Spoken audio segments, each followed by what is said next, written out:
Lidio y Marcos, así como otros pretorianos amigos, llamaban a su atención sobre diferentes detalles de la empresa, porque Silano Plautio mantenía un silencio inflexible y sombrío.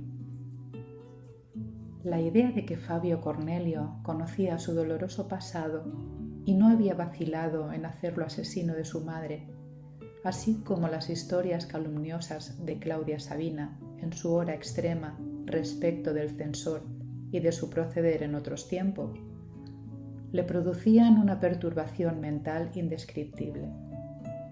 El pensamiento de que para el resto de sus días debía considerarse una matricia lo atormentaba, sugiriéndole los más horribles proyectos de venganza.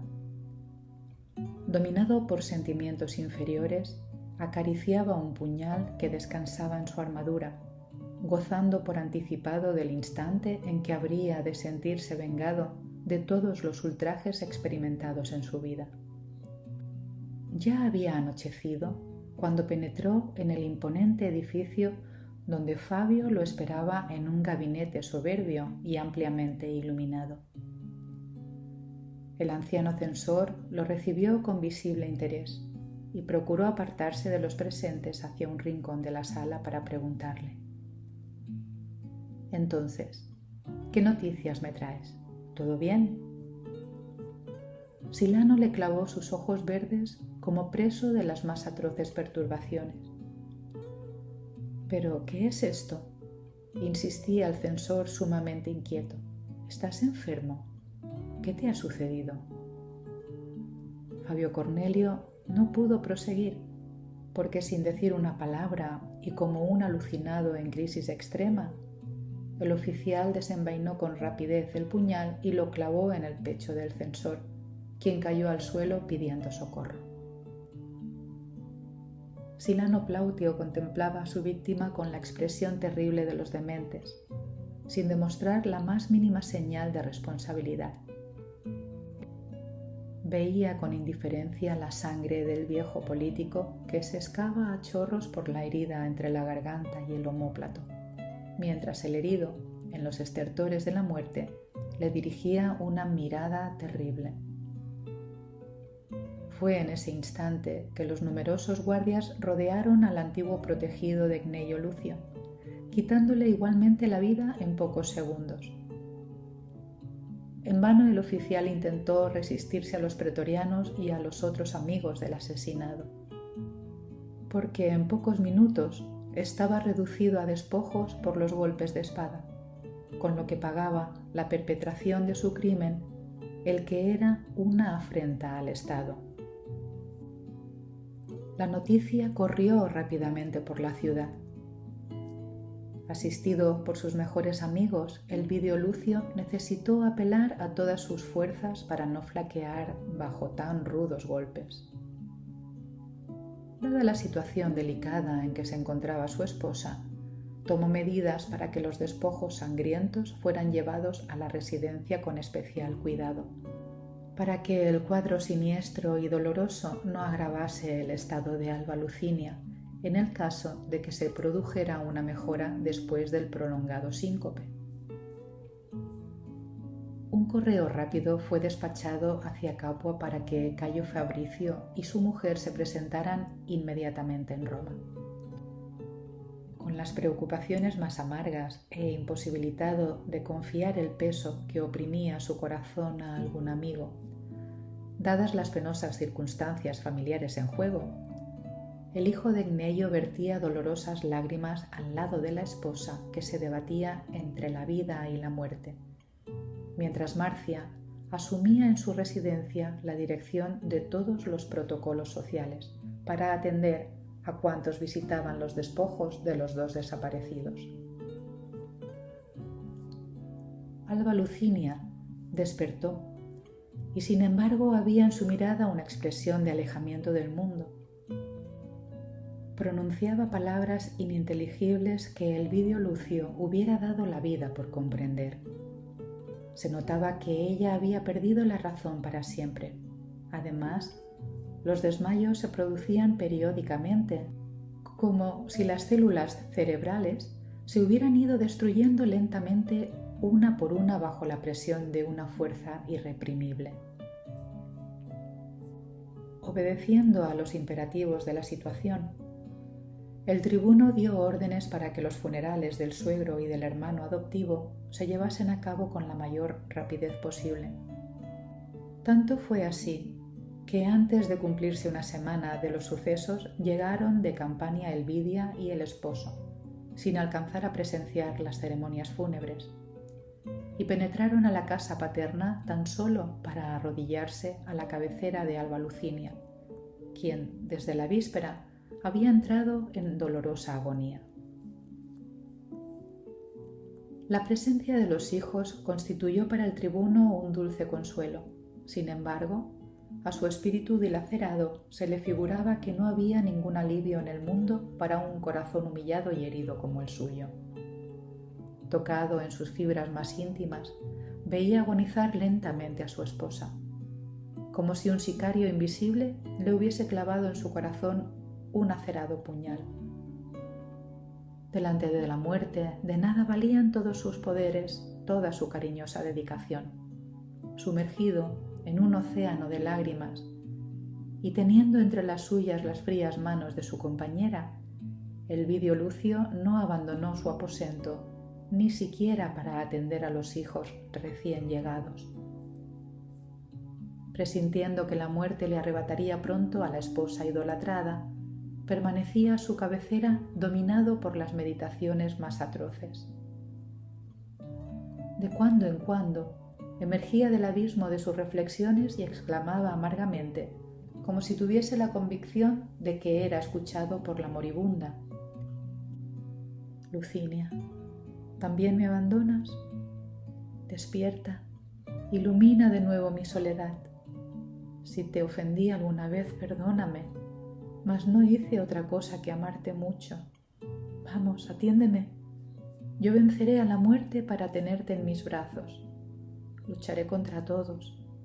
Junto a ti tendré fuerzas para vivir reparando los errores del pasado. Pero ¿qué haré solo y abandonado si partes para el misterio? Dioses del cielo, ¿no bastan las ruinas de mi hogar, la destrucción de la felicidad doméstica para redimirme a vuestros ojos? Tened compasión de un desventurado. ¿Qué hice para pagar tan pesado tributo? Y contemplando al cielo, como si estuviese vislumbrando los números que presiden los destinos humanos, señalaba a la esposa agonizante repitiendo con voz apagada y dolorida: Dioses del bien, conservad su vida. Sin embargo, como si sus ruegos hubieran sido dirigidos a una esfinge, Alba Lucinia partió del mundo al amanecer con lágrimas silenciosas, mientras la claridad rojiza del sol teñía las primeras nubes del cielo romano en el agradable despuntar de la aurora. Al percibir su último suspiro, Elvidio Lucio se ensimismó con una tristeza indescriptible. Por sus ojos, en esos momentos secos y raros, pasaba una expresión de rebelión contra todas las divinidades que, según su parecer, eran insensibles a sus padecimientos e invocaciones desesperadas. La residencia del tribuno se cubrió entonces de crespones negros, mientras su triste figura permanecía junto a la urna magnífica que encerraba los restos de su compañera, cual centinela que se hubiera petrificado por desesperanza. Enérgico e impasible, respondía al saludo afectuoso de los amigos con amargos monosílabos, mientras Cayo, Elvidia y la bondadosa Marcia hacían los honores de la casa. Después de una semana de homenajes de la sociedad romana, se efectuó el funeral de la infeliz señora, que había sido derribada cual un ave herida en su profundo amor materno, mientras su esposo, padeciendo la más angustiosa soledad, se sentía desamparado y herido para siempre. Triste y silenciosa, Ateria permaneció en la casa hasta el instante en que los carros mortuorios acompañaron a Alba Lucinia a las sombras del sepulcro. Impresionada con la tragedia que su revelación había provocado en ese hogar otrora feliz, se sentía avergonzada en lo más íntimo de su corazón. Muchas veces, en las terribles horas de agonía de su expatrona, le había dirigido al tribuno una mirada suplicante para comprobar si la perdonaba, de modo de tranquilizar su conciencia abatida. El Vidio Lucio parecía no verla, indiferente a su presencia y a su vida. Experimentando un terrible remordimiento, Ateria abandonó la residencia de Elvidio, donde se sentía como un gusano repulsivo.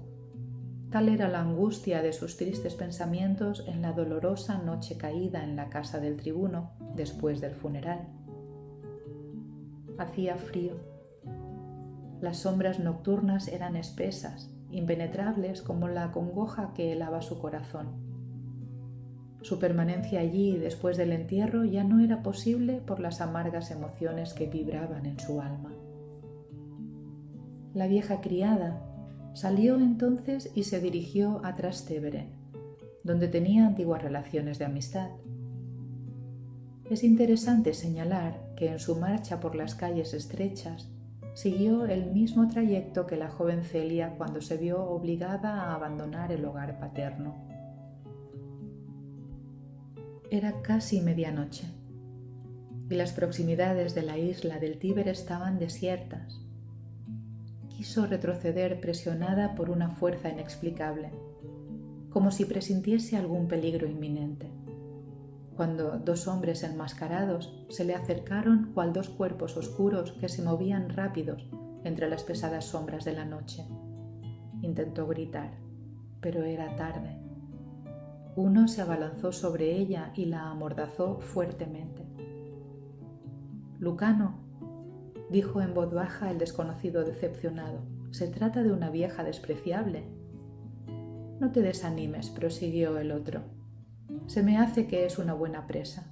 Vamos, estas viejas acostumbran a llevar su dinero oculto en el seno cuando son astutas y avarientas». El bandido, que tenía las manos libres, las puso sobre el tórax de la anciana criada del Vidio Lucio y sintió que su corazón latía acelerado. En efecto, era allí que Ateria guardaba en una bolsa reforzada todo el capital sobrante de sus ahorros. Cuando le encontraron el pequeño tesoro, ambos malhechores esbozaron una sonrisa de satisfacción y, obedeciendo una señal de su compañero, Lucano golpeó fuertemente con un bastón de hierro la cabeza de la víctima amordazada, exclamando con voz apagada cuando percibió que ella se había desmayado: «Siempre es mejor así. Mañana no podrás contar la proeza a los vecinos para que las autoridades nos vengan a molestar». Enseguida arrastraron a la víctima aturdida por los fuertes golpes y la arrojaron sin piedad en las pesadas aguas del río que corría silenciosamente. Ateria tuvo así, en los últimos instantes de su vida, la oportunidad de expiar el torpe delito de su pasado culpable. Después de ver la postrera prueba de la vieja cómplice de Claudia Sabina, volvamos junto a Elvidio Lucio en su pesada noche de sufrimientos íntimos.